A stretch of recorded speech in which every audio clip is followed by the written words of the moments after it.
Hello students, कैसे आप सब। आज के वीडियो सेशन में आपका स्वागत है। Welcome to hot spots biology with Tahir Awan.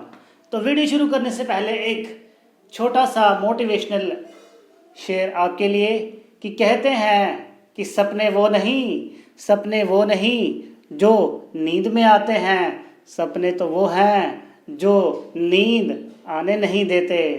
Right? So keep yourself always motivated, and now let's start the today's lecture, that is the ovule or megasporangium. इससे पहले वीडियो सेशन में हमने डिस्कस किया था पिस्टिल के स्ट्रक्चर के बारे में। आज हम डिस्कस करेंगे मेगास्पोरेंजियम। याद करिए, जब हम मेल रिप्रोडक्टिव यूनिट के बारे में पढ़ रहे थे तो वहाँ पे एक टर्म आई थी पोलन सैक। कौन सा टर्म आया था? Pollen sac.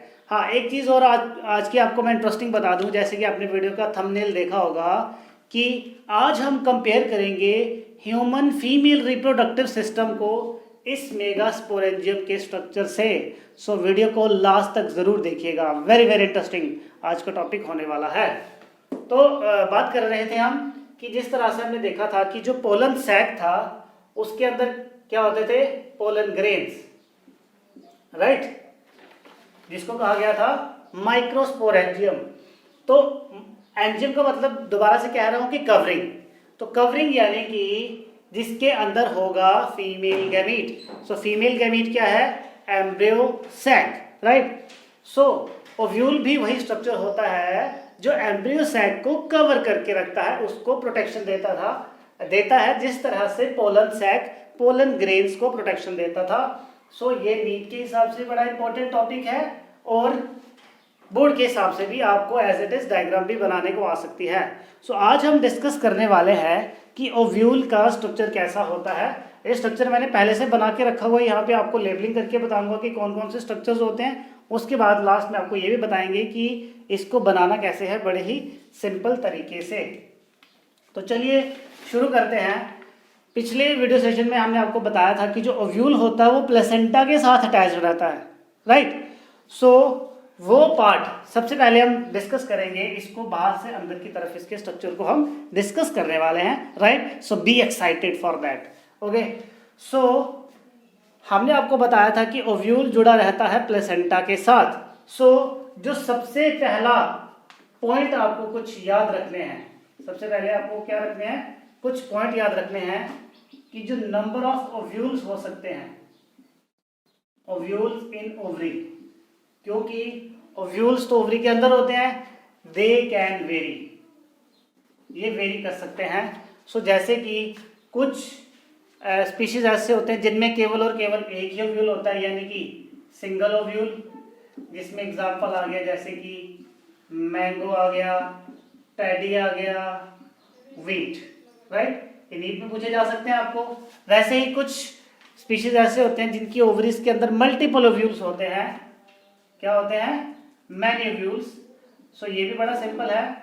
आपने पपाया देखा होगा, कितने सारे सीड्स होते हैं उसके अंदर। उसके बाद आपने क्या देखा होगा?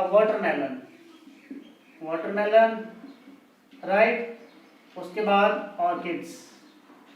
इन सब में क्या होते हैं? ओवरी के अंदर बहुत सारे ओव्यूल्स होते हैं। ये पॉइंट आप याद रख ले। उसके बाद जो अगला पॉइंट है जो आपको याद रखना है, ये मैंने की सबसे पहली बात। अब दूसरी बात, ओव्यूल का जो टेक्निकल टर्म होता है उसको मेगास्पोरेंजियम कहा जाता है। टेक्निकल टर्म को क्या कहा जाता है? मेगास्पोरेंजियम। अब जो टिपिकल ओव्यूल होता है, उसमें 3 स्ट्रक्चर्स तो प्रेजेंट होने ही चाहिए किसी भी कीमत पे। टिपिकल ओव्यूल में 3 स्ट्रक्चर कौन कौन से होने चाहिए? सबसे पहला जो स्ट्रक्चर होना चाहिए उसमें या पार्ट होना चाहिए, दैट इज न्यूसेलस। उसके बाद सेकंड नंबर पे उस ओव्यूल में होने चाहिए एंटेगोमेंट्स यानी कि प्रोटेक्टिव कवरिंग। अभी बताएंगे, सब डिस्कस करेंगे, टेंशन नहीं लेने का। और तीसरा पार्ट होता है फ्यूनिक्यूलस। जो टिपिकल ओव्यूल होगा उसमें ये 3 पार्ट होने ही चाहिए। अगर ये 3 पार्ट उस ओव्यूल में नहीं है तो हम उसको कंप्लीट ओव्यूल नहीं कह सकते। ओव्यूल तो कह सकते हैं लेकिन कंप्लीट ओव्यूल उसको हम नहीं कह सकते। तो चलिए अब आगे चलते हैं। आई थिंक आपने ये नोट कर लिया होगा। अब हम बात करते हैं कि ओव्यूल के कौन कौन से पार्ट्स होते हैं, राइट। एक एक पार्ट को आज हम एक्सप्लेन करने वाले हैं। सो सबसे पहला जो पार्ट होता है जो ओव्यूल को प्लेसेंटा के साथ अटैच करता है उसको बोला जाता है फ्यूनिक्यूलस। क्या बोला जाता है? फ्यूनिक्यूलस। तो साथ साथ में डिस्क्रिप्शन भी लिखते रहें। सो ये फ्यूनिक्यूलस क्या है? It is a stalk like structure. क्या है ये? स्टॉक लाइक स्ट्रक्चर होता है।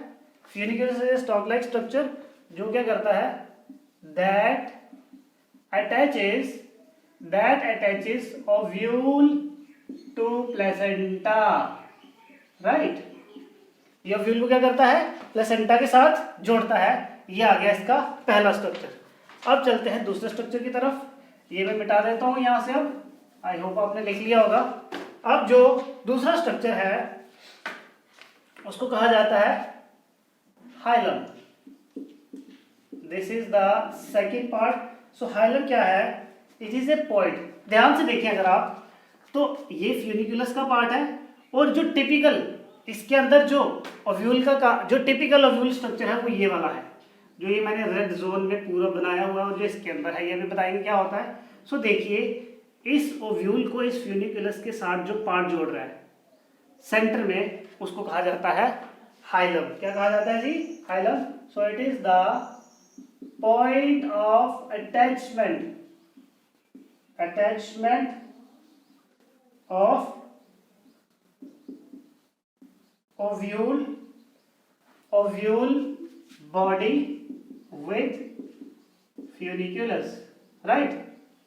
ये हो गया पार्ट नंबर 2। तो हाइलम का काम क्या है? हाइलम फ्यूनिक्यूलस को इस ओव्यूल के साथ जोड़ता है, राइट। आई थिंक समझ में आ गया होगा। इसको भी मिटा देते हैं। अब अगले पार्ट की तरफ चले। अब देखिए, जो ये फ्यूनिक्यूलस है ये एक्सटेंड हो रहा है और एक्सटेंड होने के बाद ये दो प्रोटेक्टिव कवरिंग बना रहा है। उन प्रोटेक्टिव कवरिंग के अंदर जो मेन ओव्यूल का पार्ट होता है वो सराउंड होता है। सो देखिए, यहाँ पे ये जो फ्यूनिक्यूलस है ये एक्सटेंड हुआ और इसने कितनी कवरिंग बनाई? 1 और 2। ये जो दो प्रोटेक्टिव कवरिंग्स हैं इनको बोला जाता है इंटेगुमेंट्स। क्या कहा जाता है? Integuments, right. क्या कहा जाता है इनको? इंटेगुमेंट। सो ये आ गया इंटेगुमेंट नंबर 1, या इसको आप कह सकते हैं आउटर इंटेगुमेंट। सॉरी, आउटर ये वाला है, ये वाला आउटर, और जो अंदर वाला होगा इसको कहा जाता है inner integument. Is that clear to you? अब ये जो इंटेगुमेंट्स हैं ये वेरी करते हैं फ्रॉम स्पीशीज टू स्पीशीज, लेकिन मोस्ट ऑफ द एंजियोस्पर्म्स में 2 इंटेगुमेंट्स तो होते ही होते हैं। So on the basis of integuments ovule can be unitegmic, ovule can be bitegmic. So unitegmic में क्या होगा? जब उस पर्टिकुलर ओव्यूल का एक ही कवरिंग होगा या एक ही इंटेगुमेंट होगा। सो ये जिम्नोस्पर्म्स में होता है, कुछ जिम्नोस्पर्म्स में ये पाया जाता है, कुछ जैसे साइकस हो गया, पाइनस हो गया, राइट। और जो बाइटैग्मिक है ये किसमें पाई जाती है? तो मैंने बता ही दिया, ये एंजियोस्पर्म्स में होता है। अब कुछ स्पेशल टाइप ऑफ ओव्यूल्स ऐसे भी होते हैं जिनमें ये इंटेगुमेंट होता ही नहीं है, तो उस केस में क्या बोला जाएगा? इसको एटैग्मिक, यानी कि इंटेगुमेंट ही नहीं है उसमें। जैसे कि एक फैमिली में आपको बता देता हूं, सेंटलेसी फैमिली में जो ओव्यूल होता है उसका इंटेगुमेंट नहीं होता है। सो ये चीज आप याद रखें, ओव्यूल के अलग अलग टाइप्स, यूनिटैग्मिक, बाइटैग्मिक एंड एटैग्मिक, राइट। चलिए आगे चलते हैं। अब ये इंटेगुमेंट का काम क्या है? ये क्या करती हैं? दे प्रोटेक्ट, इनका काम है प्रोटेक्शन ऑफ ओव्यूल, और ये आउटर मल्टी सेलुलर लेयर होती है। इस चीज का आप ध्यान रखें। It is an outer unicellular layer. अब उसके बाद जो अगला स्ट्रक्चर है, अगर आपको बड़े ध्यान से दिख रहा होगा, ये जो स्ट्रक्चर आ रहा है यहाँ से हाइलम के साथ ये जो फ्यूनिक्यूलस का पार्ट है, थोड़ा सा यहाँ पे स्पेस जहाँ पे कम हुआ है इस पर्टिकुलर पार्ट को बोला जाता है रेफे। क्या कहा जाता है? Raphe. So it is nothing but, देखिए एक लॉन्गिट्यूडिनल रिज होता है, लॉन्गिट्यूडिनल रिज। हाँ, ये क्या होता है? लॉन्गिट्यूडिनल रिज होता है। तो रेफे का काम क्या होता है? ये फ्यूनिकुलस के जरिए दोनों इंटेगुमेंट्स को बनाने का काम करता है और ये ओव्यूल को क्या करता है? स्ट्रेंथ प्रोवाइड करवाता है, राइट। सो ये भी हम मिटा देते हैं, यहां से पार्ट को नहीं मिटाएंगे। अब अंदर की तरफ अगर आए तो देखिए इंटेगुमेंट्स के जो अंदर वाला पार्ट है, ये जो मैंने रेड जोन में बनाया है, this is one of the most important part of an ovule which is called as nucellus. क्या कहा जाता है इसे? न्यूसेलस। सो न्यूसेलस का काम क्या होता है? ओव्यूल में जब एम्ब्रियो का डेवलपमेंट होता है तो ये nucellus as a reserve food material store करके रखता है और वो रिजर्व फूड जो है एम्ब्रियो के डेवलपमेंट के लिए यूज होता है, राइट। सो देखिए जो टिश्यू फूड को स्टोर करता है उसको क्या कहा जाता है? रट्टे वाली तो कोई बात ही नहीं है इसमें, उसको कहा जाता है, so it is parenchymatous tissue, right. जो क्या करता है? It nourishes embryo. जब एम्ब्रियो का डेवलपमेंट होता है सो ये क्या करता है? उसको नरिशमेंट प्रोवाइड करता है, राइट। और इसको कौन एनक्लोज करके रखता है? It is enclosed by integuments. Integuments इसको एनक्लोज करके रखते हैं, राइट। अब देखिए जो न्यूसेलस के अंदर वाला स्ट्रक्चर है, राइट, ये जो मैंने ग्रीन कलर में बनाया है इसको कहा जाता है एम्ब्रियो सैक। क्या कहा जाता है? Embryo sac. सो ये जो न्यूसेलस होता है इसका नेक्स्ट फंक्शन क्या होगा? It also covers embryo sac और फीमेल गैमेटोफाइट सो अगेन मैं आपको रिवाइंड करवा रहा हूं, गैमीट और गैमेटोफाइट में आपको बिल्कुल भी कंफ्यूज नहीं होना है। गैमीट और गैमेटोफाइट में अंतर ये होता है कि जो गैमेटोफाइट होता है उसके अंदर गैमीट होता है, यानी कि जो एम्ब्रियो सैक है उसके अंदर एक सेल बनेगा, दैट इज गैमीट। सो इस चीज को आप हमेशा याद रखें। तो फीमेल गैमेटोफाइट को एम्ब्रियो सैक भी कहा जाता है। अब जो ये एम्ब्रियो सैक है, फीमेल गैमेटोफाइट है, it is 8 nucleate 7 cell structure. So ये अलग से जब हम डेवलपमेंट पढ़ेंगे फीमेल गैमेटोफाइट की तो उस समय आपको बताएंगे। फिलहाल के लिए आप इतना सा याद रख लीजिए, 8 न्यूक्लिएट एंड 7 सेल ये स्ट्रक्चर होता है। नीट में बहुत बार ये पूछा गया है। अब अगर आगे की तरफ चले तो इस ओव्यूल के 2 एंड्स होते हैं, किसी भी ओव्यूल्स के 2 एंड्स होते हैं। अब देखिए सबसे पहला एंड, अगर मैं इंटेगुमेंट्स की बात करूं तो देखिए फ्यूनिकुलस ने बनाया था ये इंटेगुमेंट, आपको दिख रहा है बड़े अच्छे से।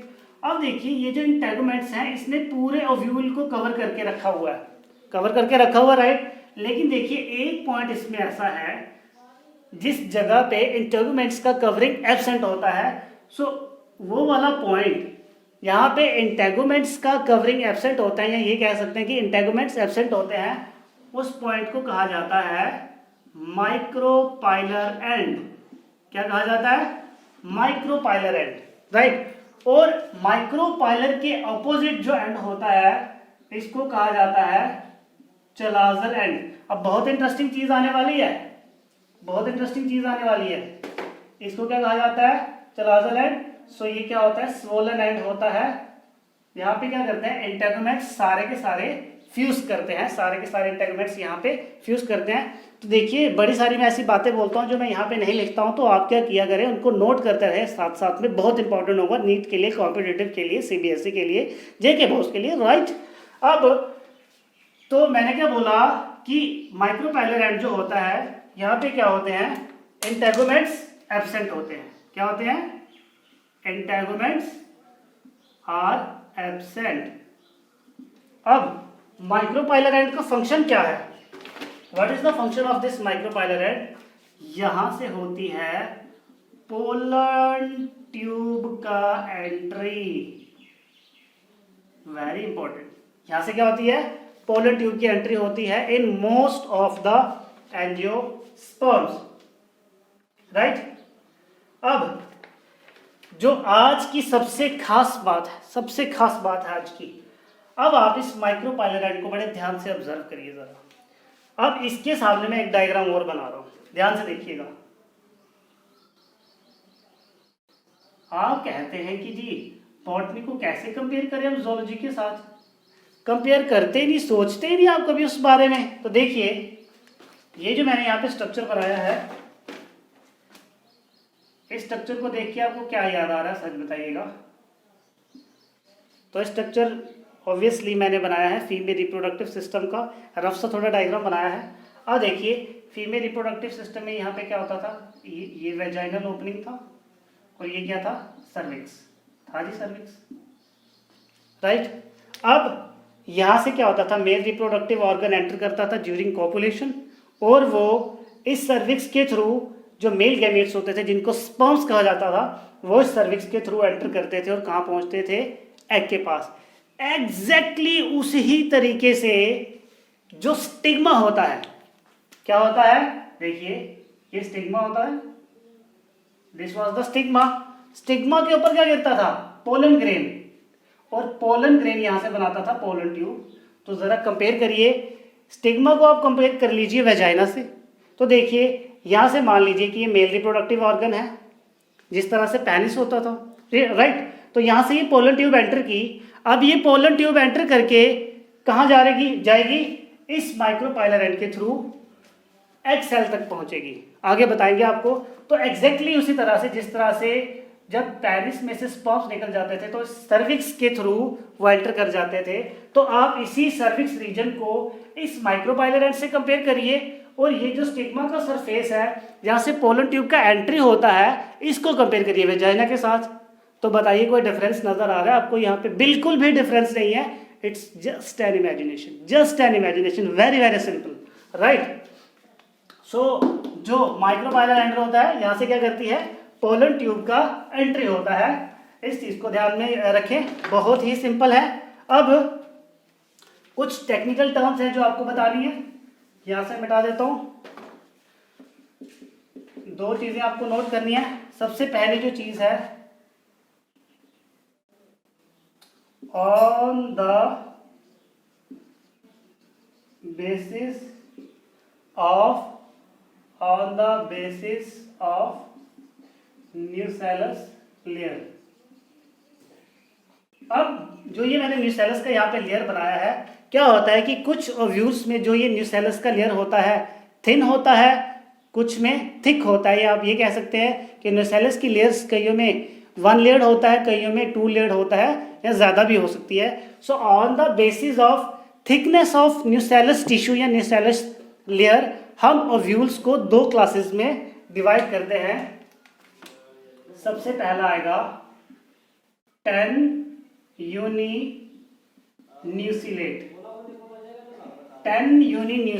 ओव्यूल। सो इस ओव्यूल में क्या होता है, nucellus occur as single layer, nucellus का सिंगल लेयर होता है इसमें, राइट।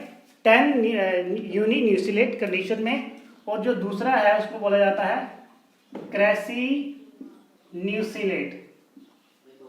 सो क्रेसिन्यूसिलेट कंडीशन में क्या होता है, यहाँ पे जो न्यूसेलस होता है, it occur as thick layer, यानी कि सिंगल नहीं हो गया, आप इसको यहाँ पे थिन भी कह सकते हैं। तो यही डिफरेंस है दोनों में कि 10 यूनिन्यूसिलेट कंडीशन में न्यूसेलस का थिन लेयर होता है, और क्रेसिन्यूसिलेट में न्यूसेलस का थिक लेयर होता है। सो ये था हमारा आज का ओव्यूल का स्ट्रक्चर। होप करता हूँ कि आपको ये बहुत अच्छे समझ में आया होगा, और आज आपके माइंड में वो सारी इमेजिनेशन चल रही होगी कि प्लांट्स में भी एग्जैक्टली देखिए वही स्ट्रक्चर्स आ रहे हैं, वही प्रोसेसेस आ रहे हैं। अब आपको मैं बता देता हूँ कि ओव्यूल का डायग्राम किस तरह से बनाना है आपको। उसी के साथ कंक्लूड करते हैं। सबसे पहले बनाइए आप embryo sac, right. Embryo sac के बाद आप यहाँ पे एक छोटा सा रिच बनाइए। रिच बनाने के बाद आपने क्या करना है, इसको यहाँ से कवरिंग बना लेनी है न्यूसेलस का। कवरिंग बनाने के बाद आपने बनानी है इसका पहला इंटेगुमेंट। ये आ गया इसका पहला इंटेगुमेंट, बहुत सिंपल है, कोई मुश्किल नहीं है। ये आ गया इसका पहला इंटेगुमेंट, राइट। पहले इंटेगुमेंट के थोड़ी सी पीछे आपने बनाना है इसका दूसरा इंटेगुमेंट, और यहाँ से बना देना है आपको हाइलम। सो ये बस सिंपल सा स्ट्रक्चर है, इसमें कुछ भी मुश्किल नहीं है। और अच्छे से पढ़े, किसी तरह का कोई डाउट होगा तो कमेंट सेक्शन में हमें ज़रूर बताइएगा। मुझे लगता है कि आज का ये टॉपिक बड़ा ही ज़्यादा इंटरेस्टिंग था। होप करता हूँ आपको ये समझ में आया होगा। अगर समझ में आया होगा तो वीडियो को लाइक करिएगा, चैनल को सब्सक्राइब करिएगा, और कोई डाउट होगा तो हमें ज़रूर बताइएगा। आज के लिए इतना ही, मिलते हैं आप अगले वीडियो के साथ, जिसमें हम पढ़ेंगे द डेवलपमेंट ऑफ फीमेल जिसमें हम पढ़ेंगे types of ovules. So stay tuned and Vande Mataram. Stay safe, stay home.